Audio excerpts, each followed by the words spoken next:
Bueno, amables telespectadores del Tribunal de la Tarde, tal y como le anunciamos antes de irnos a la pausa, ya está con nosotros, conectado vía la plataforma Zoom, Víctor Villanueva. Él es politólogo, él es especialista en política internacional y, como siempre, el Tribunal de la Tarde se viste de gala al recibir a Víctor. Víctor, ¿cómo estás? Un placer. Bien, Dionisio, a Mildred, a Vianney, que lo escuché igual por ahí, a todo el equipo, un saludo siempre, a toda la audiencia de este programa aquí en mi casa. Así es, así es, así es. Víctor, cuéntanos, desde tu óptica, ¿qué te pareció el discurso del presidente Luis Abinader, sobre todo los temas que tienen que ver con la política internacional y los temas tratados, especialmente con lo anunciado por las relaciones que tendrá un giro distinto con Haití, con este anuncio de la construcción de una valla que se va a hacer doble en las partes más vulnerables y de manera normal en los demás puntos? Bueno, de entrada, yo particularmente soy una persona, un profesional del área del derecho internacional que sustenta la capacidad soberana de los estados. Yo soy un ius internacionalista que es proestatal y que cree en la capacidad soberana de los estados. Y los muros, vallas o toda línea de protección en los puntos fronterizos son mecanismos que pueden generar muchas controversias, pero son mecanismos que hacen de alguna u otra manera eficientizar la capacidad soberana de los estados para hacer valer su dimensión de la soberanía, pero no tan solo eso, sino también delimitar el impacto en cuanto a la incapacidad del Estado, sea el emisor o el receptor de la anomalía, el impacto, mitigar el impacto de lo que tiene que ver con la responsabilidad internacional de los Estados ante un hecho internacionalmente ilícito. Y sobre esa base está más que demostrado que el control actual que tiene el gobierno de la República Dominicana, digo actual, pero ahí retrotraigo todas las demás administraciones del gobierno central, así como también la incapacidad expresa por parte de todas las autoridades de Haití para también poner su parte en lo que tiene que ver con el común celo de resguardar lo debido en las zonas fronterizas nuestras comunes, en toda la línea fronteriza, realmente la construcción de un muro, de una valla o cualquier mecanismo físico, indistintamente a que también creo en lo que tiene que ver con los asuntos relacionados al desarrollo de los pueblos. El mejor muro que se puede construir es la identidad en lo que tiene que ver con una esperanza de una mejor calidad de vida, pero en esencia no tenemos capacidad para hacer una persecución eficaz de todo lo ilícito que se trasiega en nuestros puntos fronterizos comunes con Haití. Así que tener un control físico de los puntos más vulnerables, en donde se nos hace imposible hacer presente la presencia del Estado dominicano en los controles debidos y sobre todo la porosidad que significa que agentes militares del Estado dominicano sean estos los guardianes de algo que en esencia o es de comercio o es de migración, por lo que no tienen ninguna competencia alguna, salvo que haya alguna amenaza latente a lo que es la integridad del espacio aéreo, territorio o marítimo de la República Dominicana. Así que de mi parte, ya de manera subjetiva, aplaudo claramente el anuncio del presidente Luis Abinader de construir ahí, no por el concepto de valla, sino más bien por lo que es la dimensión del control del trasiego de los ilícitos que pasan por nuestra frontera. Hay un libro, Víctor, que es escrito por Peña Valles, que está publicado de manera gratuita en la internet, que recoge la historia de todos los acuerdos que se han establecido entre la República Dominicana y Haití, los esfuerzos que han hecho los diferentes mandatarios por el mismo, pero son acuerdos que se firman, pero tras pasar el tiempo se violan y prácticamente no llegan a nada. Hoy tomamos casos particulares como el de este secuestro de estos 2 jóvenes dominicanos, la situación que se dio con el exalcalde de Puerto Príncipe, para preguntarnos de qué forma hoy, en el siglo XXI, en estos tiempos, tú entiendes que puede haber una relación bilateral real y pragmática, es decir, de qué forma ambos países pueden sacarse provecho a través de un real acuerdo. Mira, la vinculación, la actualidad que es heredada del discurrir histórico de las relaciones entre República Dominicana y Haití, está sustentado de la concepción haitiana, está sustentada sobre una falsa premisa que siempre hemos pecado de no haber tenido ningún tipo de incidencia en la concepción de lo que es nuestra historia común. Haití es una nación que se independiza de su yugo francés y que luego fue sometida a otro yugo financiero por la dimensión de los Estados Unidos cuando desarrolla o anuncia su independencia como primera nación de libertos negros, que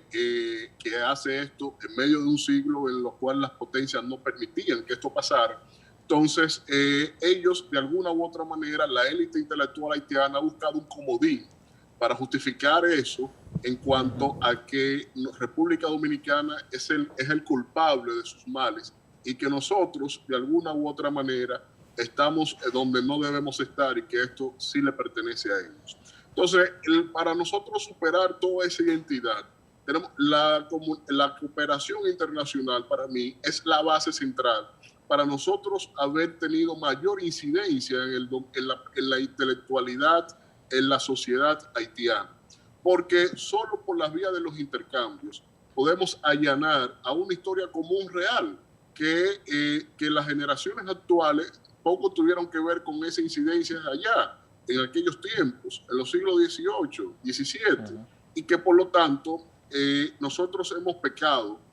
en no haber desarrollado una cooperación efectiva, una cooperación hacia el desarrollo y sobre todo no haber tenido presencia en la capacidad financiera del Estado Dominicano, del sector privado, para desarrollar allá actividades y sustentos financieros al quehacer de la economía haitiana. Entonces, como no tenemos una presencia de índole financiera, que como de alguna u otra manera se incide de manera fáctica a nivel internacional, y no haber tenido una incidencia tampoco en cooperación, en colaboración, en hermandad con la comunidad haitiana intelectual y sobre todo con la sociedad actuante de Haití, realmente nosotros hemos dado la espalda a la evolución de esta nación. Así que las relaciones entre ambos países tienen que sustentarse sobre esta vía. Yo a veces me pregunto, ¿por qué República Dominicana no tiene una agencia de cooperación en Haití que coadyuve precisamente a fomentar y promover aquellos temas de índole comercial, de índole social, de índole político, que sea de interés de la República Dominicana, salvaguardando siempre su independencia y su autodeterminación? Como por ejemplo, si nosotros tenemos si Haití se disputa el segundo lugar en materia comercial de exportación de la República Dominicana, ¿cómo es que no tenemos una presencia allí precisamente fomentando el debido comercio y fomentando la regularización de las empresas? O, ¿por qué no?, fomentando el Estado de Derecho para que la jurisdicción jurisdiccional de la justicia haitiana sean correspondientes a lo que es la garantía del inversionista, del empresario, del exportador dominicano, y que esto se redistribuya en un escenario de mayor confianza en el lícito comercio entre ambas naciones. Así que nosotros tenemos que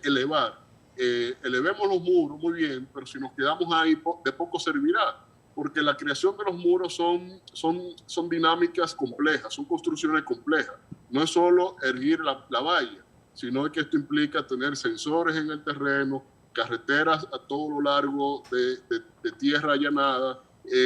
vigilancia aeroespacial, y que esto obviamente tiene una implicación y una complejidad logística que debemos de saber sustentar, pero a la vez, insisto, hay que elevar los elementos del desarrollo de Haití para que este muro cada vez tenga el menor sentido de su presencia física entre ambos pueblos. Víctor, ya en el aspecto que tiene que ver con la cantidad de haitianos en una situación irregular migratoria en República Dominicana, desde tu perspectiva como analista y experto en política internacional, ¿cuál sería el destino, la forma y el manejo para República Dominicana? Bueno, de entrada hay que partir de la autocrítica, porque República Dominicana mercadea los permisos de visado para venir hacia la República Dominicana. Entonces, no es que allí se tiene, hacen lo que quieran, no, es que desde aquí se fomenta que ese status quo en Haití así se prevalezca. Por ejemplo, ¿qué hace un militar cobrando a haitianos en los puntos fronterizos de control? Es decir, en los puntos oficiales de control, los militares dominicanos le cobran peaje. Yo he hecho investigaciones con haitianos en atención a mis estudios sobre el ius migrandi. Precisamente lo que he visto es que cuando me dicen, no, viene un haitiano desde allá para acá, en el punto fronterizo tiene que hacer un pago. Pero a todo lo largo, hasta llegar a la ciudad de destino, hay puntos de control en el cual también tienen que emitir un pago. Entonces, aquí la soberanía es una supuesta soberanía. Aquí no hay soberanía porque la presencia del Estado dominicano es difusa y donde estamos presentes es corrupta. Entonces, sobre esa base, lo que tiene que ver con el control migratorio tiene que partir de una regularización, pero sobre la base de una sincerización de las competencias del Estado dominicano de cara a lo que son los verdaderos controles, pero a la vez la verdadera razón de que todo ente vivo es un ente migrante. El humano, su origen es migrar. Los animales, su instinto es migrar. Entonces, eso es indetenible. Lo que en sociedad hemos definido son controles. Y yo lamento decir que República Dominicana no tiene capacidad para decir ni siquiera cuántos haitianos visados existen en la República Dominicana. No lo saben. No hay una data oficial. Y eso se debe precisamente a la porosidad, eso se debe a los alineamientos corruptos preestablecidos y que no hay una policía especializada de control fronterizo, cuando eso en muchos países, eso es toda una línea especializada para los puntos migratorios, los puntos de control, porque no es solo la regularización física del transeúnte, sino más bien aquellos preceptos internacionales que revisten al humano, a la persona que está migrando y que se le debe de garantizar determinadas condiciones, determinadas garantías en cuanto a su integridad física y en cuanto a la calidad por lo cual está migrando. Es decir, alguien migra por turismo, por trabajo, por tránsito. Entonces, eso debe de ser una tarea totalmente fijada por el Estado dominicano y que desde mi óptica subjetiva, obviamente, pero con mucho sustento particular, y por eso lo anuncio, siempre ha estado secuestrada por parte del interés de determinados organismos internacionales, específicamente algunos de las Naciones Unidas, porque cada año la problemática actual haitiana es la razón central en la cual ellos sustentan sus presupuestos, que van y lo solicitan cada año allá a Ginebra, y que si se resuelve la cuestión migratoria dominico-haitiana, tendrán poco por lo cual pedir. Así que su afán está centrado netamente en que República Dominicana, la situación migratoria dominico-haitiana, no se regule jamás, porque esa es la esencia de sus presupuestos año tras año. ¿Qué le aconsejaría Víctor Villanueva al gobierno de la República Dominicana con relación al tema del exalcalde y otros haitianos que entraron por la frontera, que fueron acogidos por el gobierno y que pese a que el gobierno haitiano ha dicho que esto eran parte del complot para derrocar al presidente Moïse, se mantienen aquí en la República Dominicana? Mira, de lo último que supe de cara a esa cuestión, por lo menos que me enteré que salió a la prensa, porque no he visto ninguna documentación oficial sobre el particular, es que el canciller, hace una semana, el canciller le solicitó a estos dos políticos haitianos de que se declararan la solicitud de asilo para poder regular su estatus migratorio en la República Dominicana y sobre todo para poder garantizar determinadas efectos que garantiza precisamente la vía del asilo. Como asilados políticos, ellos pueden ser revestidos y protegidos acorde al derecho internacional sobre la cual República Dominicana es parte. De cara al acontecimiento interno, está claro que son políticos indistintamente... ¿Y es recomendable para nosotros? Es recomendable porque nosotros somos partícipes de convenciones de derechos sociales y políticos y no tenemos reserva en la figura del asilo. Entonces, que estén aquí y que hayan sido aceptados y no devueltos en caliente, ya hay un compromiso de responsabilidad del Estado Dominicano. Y si ellos han declarado, que no lo sé, la condición de solicitud de asilo formalmente, si ellos hicieron solo mención verbal de que solicitan asilo, ya automáticamente están revestidos de determinadas normas internacionales, de las cuales, insisto, República Dominicana es parte, y que de esto entonces es responsabilidad nuestra darle la debida protección. Y cuando en Haití, solo cuando en Haití haya un control real de cara a tener una administración coherente desde el gobierno central, debidamente legitimada, y cuando no exista lo que estamos viendo con las cortes,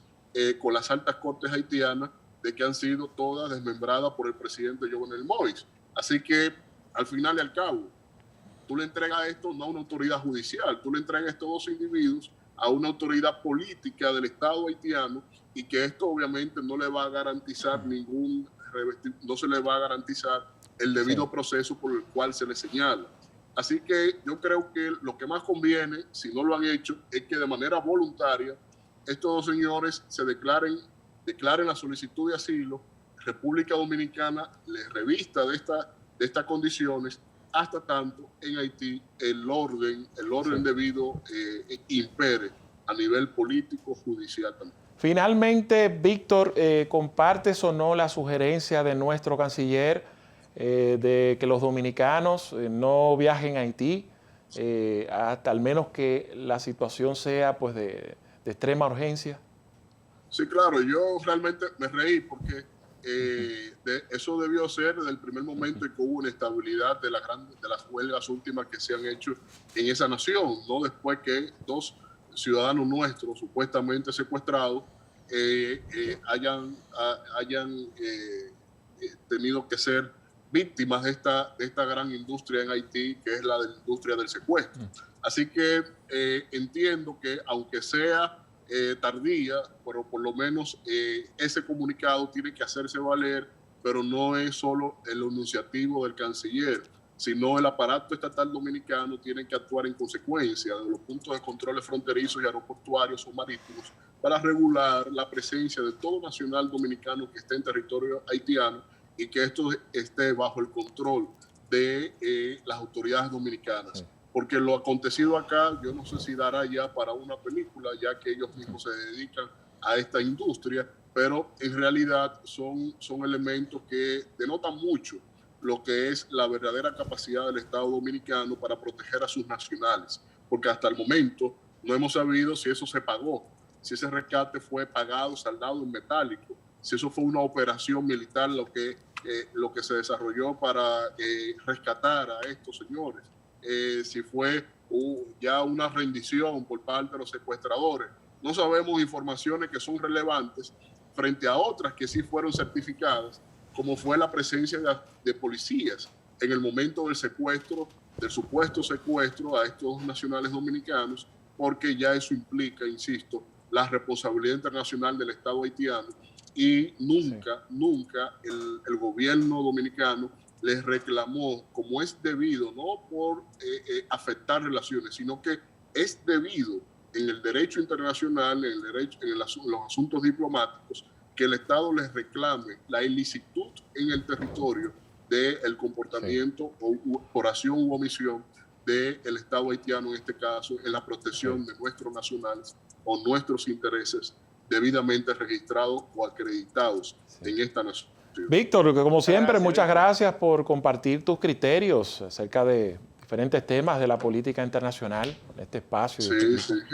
Bueno, no, y gracias siempre, más que un privilegio estar con todos. Espero que se sigan cuidando, vacúnense, Así Gracias, que Víctor. cuando le toquen a nosotros. Hay algunos que nos toca primero no que toca, otros. Todavía no nos Sí, toca. sí. Yo insisto, por 2 años es que me toca. Por 2 años. Yo estoy en la última fila. Bueno, Allá nos señores, vemos, allá nos vemos. de esta forma nos despedimos, agradecidos de su sintonía. Invitamos a que continúen con la programación de Telefuturo Canal 23 y el compromiso mañana en otro tribunal de 6 a 7. Nos vemos.